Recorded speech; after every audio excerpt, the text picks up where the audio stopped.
வணக்கம் நண்பர்களே, நான் உங்க கிச்சா பேசுறேன். பார்வையால் பசுங்கன்றை பிழைக்கச் செய்த பரமாச்சாரியா. 6 டாக்டர்களுக்கும் அதை நம்பவே முடியவில்லை. இது தெய்வத்தால் மட்டுமே செய்ய முடிந்த அற்புதம் என்று சிலாகிச்சு சிலிர்த்து சொன்னார்கள். மகாபெரிவா மகிமைகள்ல இதுவும் ஒன்று.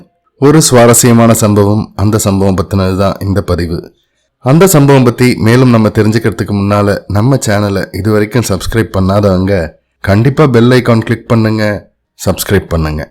கோ தரிசனம் கோடி ஜென்ம சாபல்யம் என்பது சாஸ்திர விதி. அதாவது கார்த்தால கண்வீழ்ச்சி எழுந்ததும் பசுவை பார்த்தா பல ஜென்மத்து பாவமும் விலகிடும் அப்படின்றது ஐதீகம். மகாபெரியவாளுக்கு கோமாதாக்கள் மேல அலாதி பிரியம் உண்டு. கோ சம்ரக்ஷணம் பண்றதை பத்தி அவர் பேசாத நாளே இல்லைன்னு கூட சொல்லலாம். மடத்துல இருக்கிற சமயத்துல தினமும் கார்த்தால அவர் தரிசனம் பண்றது கோமாதாவை தான். அதே மாதிரி பல சமயம் பசுக்கள் பராமரிக்கப்படுற கொட்டகையிலேயே தான் அமர்ந்துருவார். ஒரு சமயம் மடத்துல இருந்த பசுக்கள்ல ஒன்று நிறமாத கர்ப்பமா இருந்தது. பேறு காலம் நெருங்கிட்டதால பசு வேதனைப்பட்டுட்டே இருந்தது.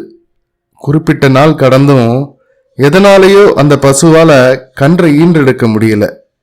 மூச்சு இறைக்க முனகலும் கத்தலுமா அவஸ்தைப்பட்டு இருந்தது பசு.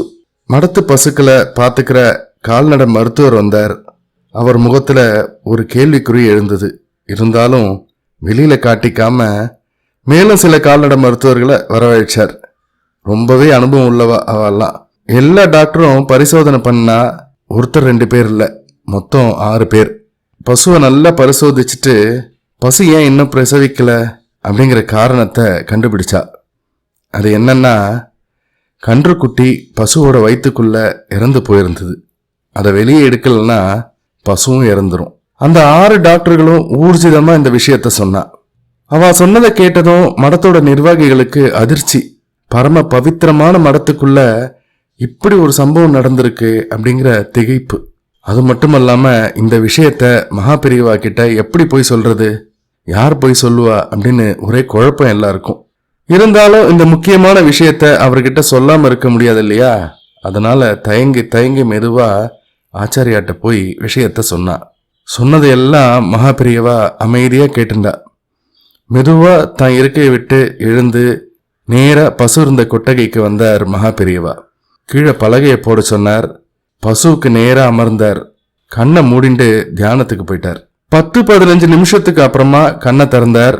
வேற எந்த பக்கமும் கவனத்தை திசை திருப்பாம பரிதாபமா வேதனைப்பட்டு இருந்த அந்த பசுவையே உத்து பார்க்க ஆரம்பிச்சார் மகாபெரியவா. எல்லாரும் பரபரப்பா ஏதோ நடக்க போறது அப்படின்னு பார்த்துட்டே இருந்தா மகானோட பார்வை பசுவை தவிர வேற பக்கம் திரும்பவே இல்லை. கன்று வயிற்றுக்குள் இறந்து போயிற்று என்று ஏகோபித்து முடிவாக சொன்ன டாக்டர்கள் ஒரு பக்கம் நின்று மகானையும் பசுவையும் மாறி மாறி பார்த்து கொண்டே இருந்தார்கள். கிட்டத்தட்ட அரை மணி நேரத்துக்கு மேலாச்சு. இப்படியும் அப்படியுமா நிலை கொள்ளாம தடுமாறிண்டே இருந்தது பசுமாடு. அரை மணி நேரம் கழிச்சு ஒரு இடத்துல நின்றுடுது. அதே சமயம் அதோட வயிற்றுலேருந்து மெதுவா கண்ணுக்குட்டி வெளியே வர ஆரம்பிச்சுது. 1-2 நிமிஷத்துக்குள்ள அழகா ஒரு கண்ணுக்குட்டி வெளியே வந்தது. அது மட்டும் இல்லாம வெளியே வந்து விழுந்த கண்ணுக்குட்டி அதுக்கே உரிய துள்ளலோட எழுந்து நின்று கொஞ்சம் தள்ளாடி தடுமாறி அப்புறம் நேரா நின்று தாய் மடியை தேடி முட்டி முட்டி பால் குடிக்க ஆரம்பிச்சிருது. தாய் பசு சந்தோஷமா கண்ணுக்குட்டிக்கு நக்கி நக்கி பாலை கொடுத்தது. நடந்ததை எல்லோரும் ஆச்சரியமா பார்த்துட்டு இருந்தா. அதே சமயம் அந்த 6 டாக்டர்களுக்கும் அதிர்ச்சி. இது எப்படி நடந்தது, எப்படி உயிர் வந்தது? அறிவியலுக்கு தெரியாத ஆச்சரியத்தோட பார்த்துட்டு இருந்த சமயத்துல இதெல்லாம் ஒரு ஆச்சரியமும் கிடையாதுங்கிற மாதிரி மெதுவா எழுந்தார் பரமாச்சாரியா. பசுமாட்டுக்கிட்ட போனார். வாஞ்சையோட அதோட கழுத்துல நல்லா தடவி கொடுத்தார். அப்புறம் எதுவுமே நடக்காத மாதிரி அவர் பாட்டுக்கு உள்ளே போயிட்டார். அந்த 6 டாக்டர்களுக்கும் இதை நம்பவே முடியல. இது தெய்வத்தால மட்டுமே செய்ய முடிந்த அற்புதம் அப்படின்னு சிலாகிச்சு சிலிர்த்து சொன்னா.